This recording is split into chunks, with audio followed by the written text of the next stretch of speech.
What is up, ladies and gentle nerds? It's your boy Graham, also known as HamHawks42 on the internet, and we are here with another edition of Overthinking MTG, the show where I look at a random magic card and talk about it for at least 10 minutes.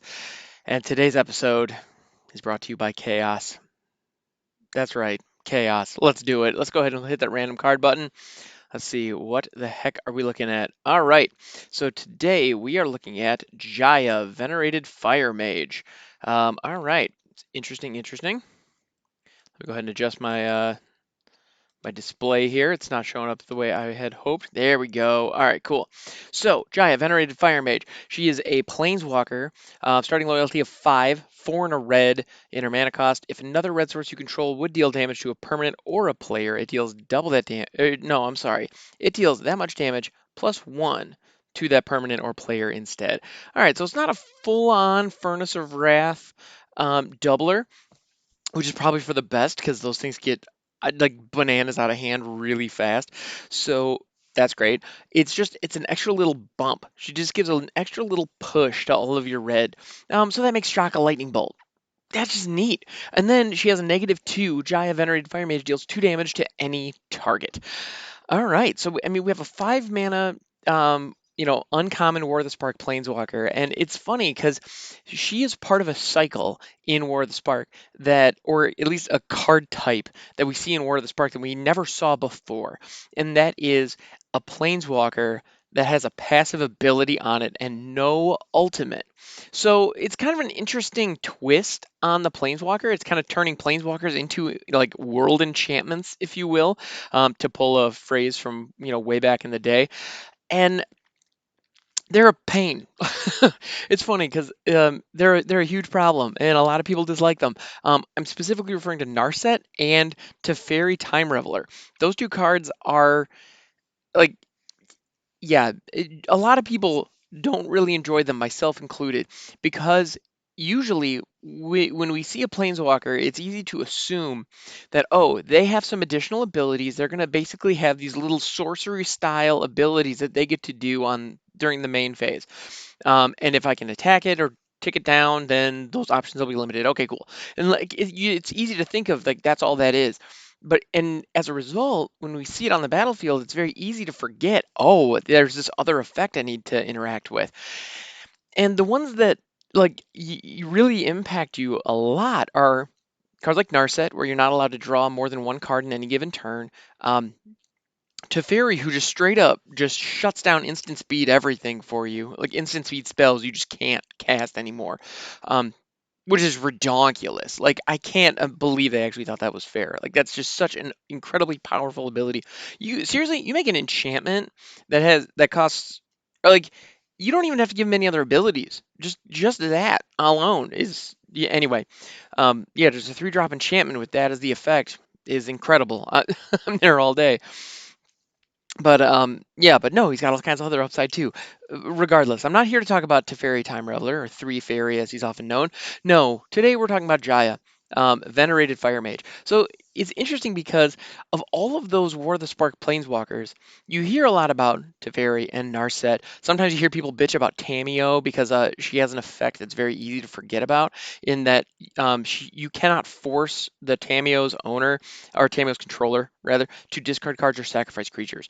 And so there's a lot of removal that like just straight up doesn't work if she's on the battlefield. The other one that's really easy to forget, which can be a real pain in the butt, doesn't hit quite as often, but Ashiok Dreamrender, the other 3-drop, is really nasty because that passive ability does not allow your opponents to search their libraries. So I cannot tell you how many times I have thrown one of those down or seen one on the battlefield and just watched somebody else crack a fabled passage without thinking anything of it, just because it's just what you do with that with that land. You just crack and then you search your library for a wait. No, you can't. So you just crack your land and then see that little red Shamora on Arena pop up and just like, oh man, that's a bad feeling.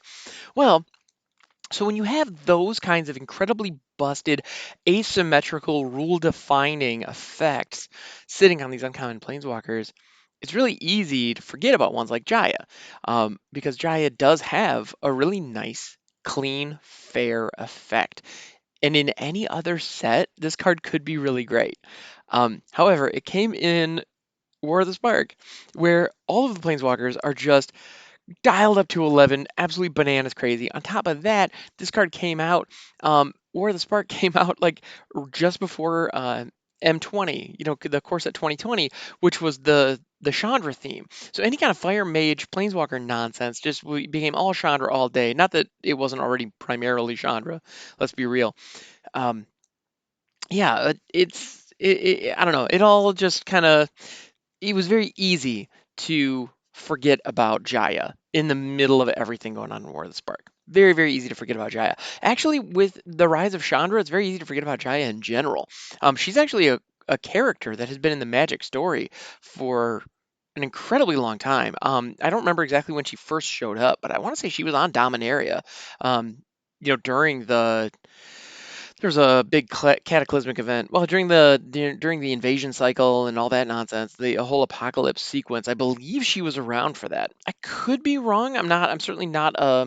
Not a lore expert by any means. I just know enough to be dangerous.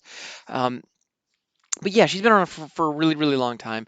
Um, she's kind of the OG fire mage, and then Chandra just kind of. Or wait, no. Yeah, no, Jaya Ballard. That is who we're talking about. Yeah, so it's an interesting. I don't know. That's the thing. I get Jaya and Chandra so intermixed. Like even in my own head, I was getting them confused just now, trying to explain that they are different people. It's kind of crazy.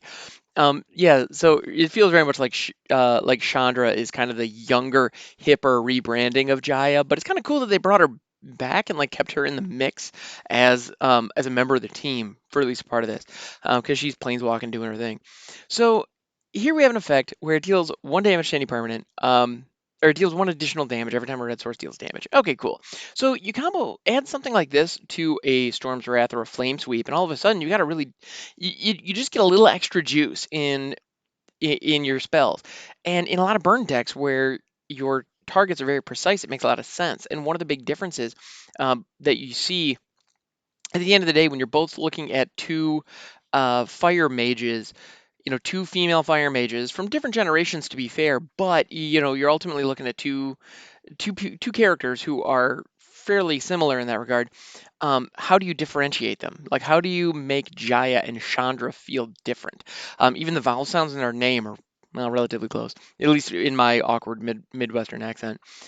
So, how do you make them different? Well, Jaya is very focused in her approach. And so you see that in cards like Jaya's Greeting that deals one damage. Or no, sorry, it deals two damage divided as you choose among up to two target permanents. And then you scry, I think it's like three or something. Like, it's actually really good. Like, it's a nice little burn with some utility to it. Like, it's actually a pretty solid little instant, but it's very focused. Meanwhile, you have Chandra's Pyro Helix, which deals like two damage to two creatures or something like that. It's bigger, but you don't have the same level of control with it. So it kind of makes sense. She burns hot, she burns fast, Chandra that is, in big. Meanwhile, Jaya is more focused and just trying to control the flames in a more interesting way. So I can appreciate those different flavors, and that comes through here because it's a little extra. You're taking the fire that you already have and you're just adding a little to it. It's not a lot, it's not huge, it's still within reason, it's still within your grasp. You can still control this, but it's still better. It's still bigger. It's still there. And then her -2, you deal two damage to any target. So it's a shock on a stick. Nothing wrong with that. This card is perfectly fine, except for one small detail. Her mana cost is 5. That is so expensive. That is just so ridiculously expensive for this. Comparatively, and on top of that, so the ability only impacts red spells, like a red damage to a permanent or player. Yeah, so it has to be a red source. The thing dealing the damage has to be red. If the thing dealing damage is red, great. So if she's splashable. If she only costs one red to put into play, but then she costs four generic, but she only impacts red things, so you're only going to run it in a deck with a whole lot of other red things going on. And then after War of the Spark came Corset 2020, and then after Corset 2020 came Throne of Eldraine. And you know what came out in Throne of Eldraine? Torbran, which is this but better. Period. He's a 2/4 for 4. And he adds 2 damage to all of your sources. He's just 100% better, and he's a grumpy dwarf. That's kind of cool, right? And you know who Torbrand is? Like he's inescapable. So Jaya is just crappy, uncommon Torbrand. Like, yeah, it's a real shame because I like this character. I think she's got a lot of cool upside. She's got a lot of cool elements to her. You take this exact same card, exactly the same, starting loyalty of 5, the -2 shock, and the damage buff on it. You give it a mana cost of 3, and then it's in the conversation as something you can play compared to Narset and Three Fairy and the Ashiok Dreamrender. I mean, all of those cards are going for anywhere between $5 and $30 right now, depending on which one you're looking at. Meanwhile, I guarantee you, Jai is going for about 5 cents. Like this card is just not good. It's just not, which is a real shame because if you're going to put passives on planeswalkers, I think this is a good way, or this is a good example of how to do it in a fair way that doesn't break the game. And unfortunately, as a direct result, it's just not good enough. So that's a real bummer because I think I don't know. I like the design, but it's just nowhere near powerful enough. I can't think of any scenario where you'd want to play her, unfortunately. Um, yeah, which is a real shame.